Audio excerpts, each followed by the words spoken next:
पांडवों के अलावा किन किन लोगों की चाहत थी द्रौपदी को पाने की। महाभारत काल में राजा द्रुपद की पुत्री द्रौपदी एक वीरांगना एवं अत्यंत गुणी स्त्री थी। वह अत्यंत सुंदर भी थी। इसलिए जब उनके पिता द्रुपद ने द्रौपदी की शादी के लिए स्वयंवर का आयोजन किया तो भारत वर्ष के सभी राजे राजकुमार विवाह की अभिलाषा से पांचाल पहुंच गए। पांडु पुत्र अर्जुन ने द्रौपदी का स्वयंवर जीता और कुंती के कहने पर द्रौपदी को पांचों पांडवों से विवाह करना पड़ा। द्रौपदी के पांचों पति वीर और अजेय थे। 5 पांडवों के अलावा उस काल में 5 और ऐसे लोग थे जो द्रौपदी को पाना चाहते थे। पहला, जयद्रथ। दुर्योधन की एक बहन थी दुशाला, जिसका विवाह जयद्रथ के साथ हुआ था। जयद्रथ द्रौपदी के रूप पर आसक्त था और उसे अपनी पत्नी बनाना चाहता था। जुए में सब कुछ हार जाने के बाद जब पांडव वन में दिन काट रहे थे, उस दौरान एक दिन जयद्रथ की दृष्टि द्रौपदी पर पड़ी। द्रौपदी उस समय अकेली थी। मौका देखकर जयद्रथ ने द्रौपदी का हरण कर लिया और उसे अपने राज्य की ओर रथ पर बिठाकर चल पड़ा।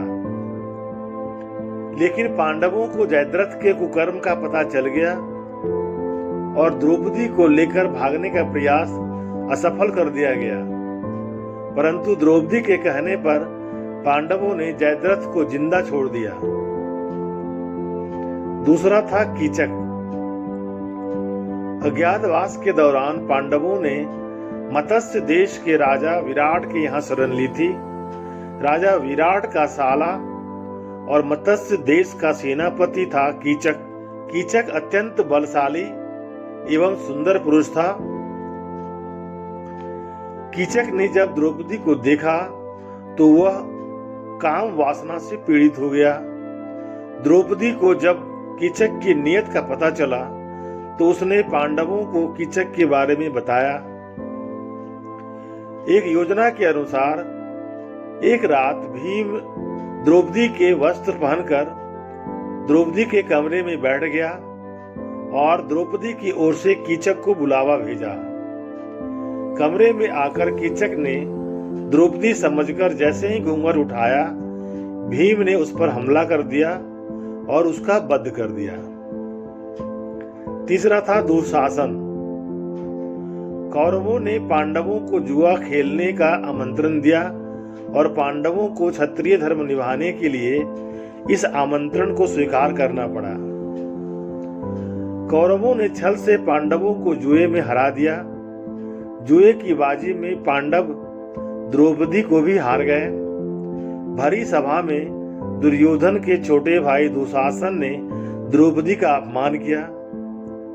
उसने दुर्योधन के कहने पर द्रौपदी का वस्त्र हरण करने का प्रयास किया, लेकिन भगवान श्री कृष्ण की कृपा से द्रौपदी की लाज बच गई और द्रौपदी का वस्त्र हरण नहीं हो सका। चौथा था कर्ण। दुर्योधन का मित्र और अंगराज कर्ण भी द्रौपदी पर दृष्टि रखता था। जिस समय द्रौपदी का स्वयंवर हुआ था, उस समय कर्ण भी द्रौपदी से विवाह की इच्छा से पांचाल गया था। जब कर्ण विवाह की शर्त पूरी करने के लिए आगे बढ़ा तो क्षत्रिय नहीं होने के कारण उसे स्वयंवर में भाग लेने से रोक दिया। इससे आहत होकर कर्ण ने उस समय द्रौपदी का अपमान किया जब द्रौपदी को जुए में हारने के बाद सभा में लाई गई। कर्ण ने द्रौपदी से कहा था कि जो स्त्री 5 पतियों के साथ रहती हो, उनका मान क्या और अपमान क्या। मृत्यु के समय कर्ण ने स्वीकार किया था कि द्रौपदी और पांडवों का अपमान उनकी एक गलती थी। और 5वां था दुर्योधन। महाभारत का मुख्य खलनायक दुर्योधन द्रौपदी पर कुदृष्टि रखता था। दुर्योधन ने युधिष्ठिर से जुए में बाजी जीतने के बाद द्रौपदी को भारी सभा में बालों से खींचकर लाने का आदेश दिया था। उसने द्रौपदी को निर्वस्त्र करने की आज्ञा दी थी।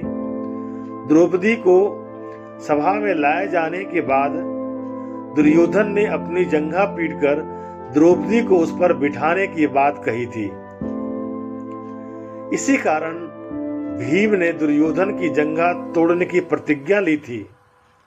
महाभारत युद्ध के अंत में भीम ने इसी प्रतिज्ञा को पूरा किया। इति श्री।